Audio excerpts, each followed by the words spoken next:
Material auxiliar para el maestro. El sábado enseñaré. Lección 7. Misión en favor del prójimo. Reseña. Lee la parábola del buen samaritano, Lucas 10:25 al 37, y reflexiona en las siguientes preguntas. Lucas 10:29, ¿y quién es mi prójimo? Hacer o responder esta pregunta desde una perspectiva personal, ¿quién es mi prójimo?, cambia el énfasis o la prioridad del que necesita ayuda al que la ofrece. Ese cambio de perspectiva supone el riesgo de cambiar el mensaje y el principio que Jesús quiere que entendamos y practiquemos. Lucas 10:36, ¿cuál de estos consideró que el herido era su prójimo? La pregunta de Jesús se remite al hombre al que le robaron, sus heridas y sus necesidades. Jesús centra su atención en la persona que fue robada y maltratada y a la que se le brindó ayuda. Jesús también contrasta con los prójimos que tuvieron la oportunidad de ayudar, pero se negaron a hacerlo. Lucas 10:37, el doctor de la ley respondió, el que tuvo misericordia de él. Entonces Jesús le dijo, ve, y haz tú lo mismo. Como muestra Jesús, no basta con responder bien la pregunta. En su instrucción al experto en la ley, Jesús subraya la importancia de la acción, de poner en práctica el Evangelio. Es decir, debemos ser las manos y los pies del cuerpo de Cristo. Lucas 10:25 al 37. Y he aquí un intérprete de la ley se levantó y dijo, para tentarle, Maestro, ¿haciendo qué cosa heredaré la vida eterna? Él le dijo, ¿qué está escrito en la ley? ¿Cómo lees? Aquel, respondiendo, dijo, amarás al Señor tu Dios con todo tu corazón, y con toda tu alma, y con todas tus fuerzas, y con toda tu mente, y a tu prójimo como a ti mismo. Y le dijo, bien has respondido, haz esto, y vivirás. Pero él, queriendo justificarse a sí mismo, dijo a Jesús, ¿y quién es mi prójimo? Respondiendo Jesús, dijo, un hombre descendía de Jerusalén a Jericó, y cayó en manos de ladrones, los cuales le despojaron, e hiriéndole, se fueron, dejándole medio muerto. Aconteció que descendió un sacerdote por aquel camino, y viéndole, pasó de largo. Asimismo un levita, llegando cerca de aquel lugar, y viéndole, pasó de largo. Pero un samaritano, que iba de camino, vino cerca de él, y viéndole, fue movido a misericordia, y acercándose, vendó sus heridas, echándoles aceite y vino, y poniéndole en su cabalgadura, lo llevó al mesón, y cuidó de él. Otro día al partir, sacó 2 denarios, y los dio al mesonero, y le dijo, cuídamele, y todo lo que gastes de más, yo te lo pagaré cuando regrese. ¿Quién, pues, de estos 3 te parece que fue el prójimo del que cayó en manos de los ladrones? Él dijo, el que usó de misericordia con él.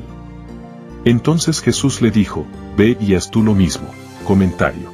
Amarás a tu prójimo como a ti mismo. Al formar parte de la comunidad de Dios, veremos el problema de cada uno de sus miembros y experimentaremos lo que significa vivir con ellos y sufrir también con ellos. Podemos esperar que, al sufrir con la comunidad, también suplamos sus necesidades. Debemos ser el prójimo de los necesitados. Muchos en la comunidad sufren y necesitan ayuda. ¿Podemos averiguar quién necesitará nuestra ayuda como prójimo? ¿Mi iglesia está aliviando el sufrimiento de los necesitados o estamos contribuyendo al sufrimiento, ya sea deliberadamente o por ignorancia? Cabe señalar que las palabras de Jesús en Mateo 23 fueron severas, cargadas de verdad respecto de la situación y el contenido de la religiosidad de Israel. Las palabras de Jesús también estaban dirigidas a la restauración de su pueblo, a fin de que éste pudiera ser un prójimo compasivo. Jesús quería que su pueblo entendiera su ley de una manera nueva. Quería que Israel se centrara en Dios y también en su prójimo. La intención de Jesús para Israel era, amarás al Señor tu Dios con todo tu corazón, con toda tu alma y toda tu mente, Mateo 22:37. Este precepto es el primer y mayor mandamiento. Pero el segundo mandamiento es una extensión del primero, amarás a tu prójimo como a ti mismo, Mateo 22:39. Las personas individuales no pueden practicar la equidad y la justicia, el amor y el cuidado por sí solas, también se necesita que la Iglesia, el cuerpo de Cristo, los practique. Los profetas del Antiguo Testamento como defensores del prójimo. Los profetas del Antiguo Testamento fueron muy francos en cuanto a las leyes y los reglamentos relativos al prójimo o a los que necesitaban curación y salvación. Estas leyes y reglamentos, pronunciados mediante los profetas, eran la forma en que Dios comunicaba su voluntad de que Israel diera testimonio a su prójimo, de que fuera una luz para las naciones. Los profetas debían servir como heraldos del Evangelio y portavoces contra todas las injusticias y el mal. Los profetas instaron al pueblo y a sus dirigentes: aprendan a hacer el bien, busquen justicia, restituyan al agraviado, defiendan al huérfano, amparen a la viuda. Isaías 1:17, y prohibieron que oprimieran a la viuda, ni al huérfano, ni al extranjero, ni al pobre. Zacarías 7:10. Los profetas también condenaron ferozmente toda injusticia. Elías reprendió al rey Acab por asesinar a Nabot y robarle su viña. Amós fustigó a los gobernantes de Israel porque, a cambio de sobornos, pisoteaban la cabeza de los pobres, aplastaban a los necesitados y negaban la justicia a los oprimidos. En lugar de dejar que la justicia fluyera como un río y el derecho como una corriente inagotable. John R. W. Stott. Decisive Issues Facing Christians Today, Tarrytown, and Fleming H. Revell Company, 1990, página 236. La estructura y la sociedad de Israel exaltaban el trabajo, denunciaban la ociosidad, esperaban que los padres formaran a sus hijos para que adquirieran destrezas con sus manos, fomentaban la reciprocidad humana y la justicia, y demostraban una preocupación activa por el prójimo y, sobre todo, respetaban la dignidad tanto del hombre como de la mujer. Portadores de la imagen divina, Arthur F. Glasse, Announcing the Kingdom, The Story of God's Mission in the Bible, Grand Rapids, AMA, Baker Academic, 2003, página 88. Además, el culto y la obediencia a Dios están directamente relacionados con la justicia y la filantropía. Estas series van de la mano, del mismo modo que la justicia y la misericordia hacia el prójimo están relacionadas con andar humildemente delante de Dios. Todas las instrucciones y las normas para el bienestar y el trato justo de los pobres, los extranjeros, los huérfanos, las viudas y los vulnerables tienen su origen en Dios, aquel que cuida de sus hijos y muestra compasión y misericordia hacia quienes lo necesitan. Un escritor se hace eco del mensaje bíblico al resumir el mandato evangélico de cuidar de los pobres. Hablar de la pobreza es tocar el corazón de Dios. William Robert Dumores. Touching the Heart of God, The Social Construction of Poverty Among Biblical Peasants, Nueva York, T.T. Clark, 2007, página 8. A menudo se formula una pregunta: ¿cómo puedo ayudar a mi prójimo, que a menudo es el pobre, el sin techo y el desempleado, a obtener las bendiciones de la providencia de Dios y a vivir ajena la vida que Jesús quiere que los seres humanos vivan? He aquí una declaración de Elena de White que arroja luz sobre el tema. Si los hombres se fijaran más en la enseñanza de la palabra de Dios, encontrarían solución a esos problemas que los dejan perplejos. Mucho podría aprenderse del Antiguo Testamento respecto de la cuestión del trabajo y de la asistencia al pobre. En el plan de Dios para Israel, cada familia tenía su propia casa y con suficiente tierra para la labranza. De este modo quedaban asegurados los medios y el incentivo para hacer posible una vida provechosa, laboriosa e independiente. Y ninguna especulación humana ha mejorado jamás ese plan. La pobreza y la miseria que imperan hoy se debe en gran parte al hecho de que el mundo se apartó de dicho plan. Elena de White, El Ministerio de Curación, página 138. Las lecciones y las instrucciones de la Biblia nos ayudan a comprender la intención de Dios respecto del prójimo necesitado. Dios quiere que estemos en conexión con su palabra para que podamos ser instrumentos de misericordia y amor para los que sufren y necesitan esperanza.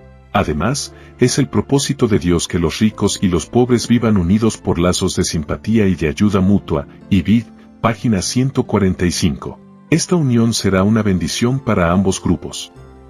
Ayudará tanto a pobres como a ricos a comprender el plan de salvación de Dios, y establecerá el hecho de que una vida de benevolencia revelará verdades espirituales que solo pueden comprenderse en medio de la angustia y el sufrimiento. Solo mediante nuestro amor y servicio al prójimo que necesita ayuda podemos demostrar la autenticidad de nuestro amor a Cristo. El verdadero servicio misionero proviene de nuestro verdadero amor por nuestro Salvador, un sentimiento que refuerza la noción de que ser a menudo es más importante que dar o simplemente hacer buenas acciones por los necesitados o los pobres. El mensaje del Antiguo Testamento es un llamado a un estilo de vida ético ejemplificado en lo que Dios ha hecho por nosotros en Cristo. Tiene que ver con seguir los principios de Dios al vivir una vida de testimonio, ayuda y amar al prójimo y a los necesitados como a uno mismo. G. Moscala. The Mission of God's People in the Old Testament, Journal of the Adventist Theological Society, 2 de enero de 2008, página 58. La vida y la misión de Jesús. La compasión manifestada en la vida y el ministerio de Jesús fue el mejor ejemplo que se les haya podido dar a los discípulos, los apóstoles, los seguidores y los nuevos creyentes de la Iglesia apostólica primitiva. Jesús, Emmanuel, habitó entre hombres y mujeres para restaurar y salvar, para sanar y perdonar, con un amor que fue incluso más fuerte que la misma muerte. Su especial atención hacia el prójimo, el otro, que incluía a los necesitados, los pobres, los enfermos, los endemoniados, los extranjeros y muchos otros, hizo que el Hijo de Dios dedicara gran parte de su tiempo y su energía a sanar y a cuidar de todos ellos durante su ministerio terrenal.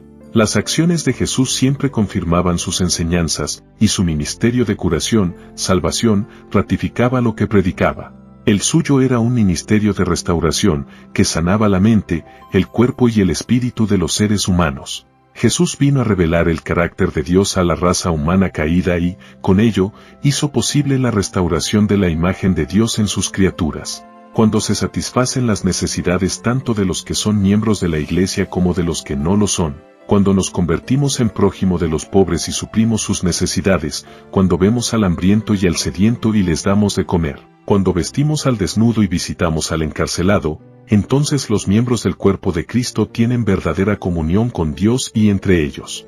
Esta comunión demuestra que ya no somos egoístas, sino que podemos compartir y vivir juntos una vida que da testimonio de una religión y una vida verdaderas y puras, la vida de Cristo. El apóstol Pablo alentó la misión al prójimo, instando a los miembros de la Iglesia a hacer el bien a todos, especialmente a los que pertenecen a la familia de los creyentes. Gálatas 6:10.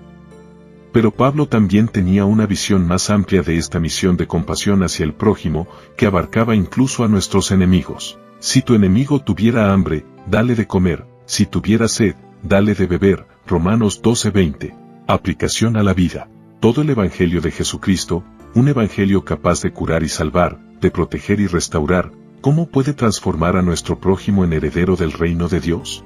Creemos que esta transformación es una obra, o un ministerio, que debe realizarse mediante el poder del Espíritu de Dios, para que muchos reciban la gracia del Evangelio de Cristo y sean transformados a su semejanza en beneficio de las familias, las comunidades y las naciones, para gloria de Dios. ¿Qué diferencia supondría que todos nos comprometiéramos intencionadamente con este ministerio? Lo que más importa es, ¿quién es Jesucristo para nosotros hoy? ¿Qué significa esta pregunta en términos prácticos? La verdadera caridad ayuda a los hombres a ayudarse a sí mismos. Si llega alguien a nuestra puerta y nos pide de comer, no debemos despedirlo hambriento, su pobreza puede ser resultado del infortunio. Pero la verdadera beneficencia es algo más que mera limosna. Significa un interés genuino por el bienestar de los demás. Debemos tratar de entender las necesidades de los pobres y angustiados, y darles la asistencia que mejor los beneficiará. Prestar atención, tiempo y esfuerzo personal cuesta mucho más que simplemente dar dinero, pero es verdadera caridad. Elena de White, El Ministerio de Curación, página 147.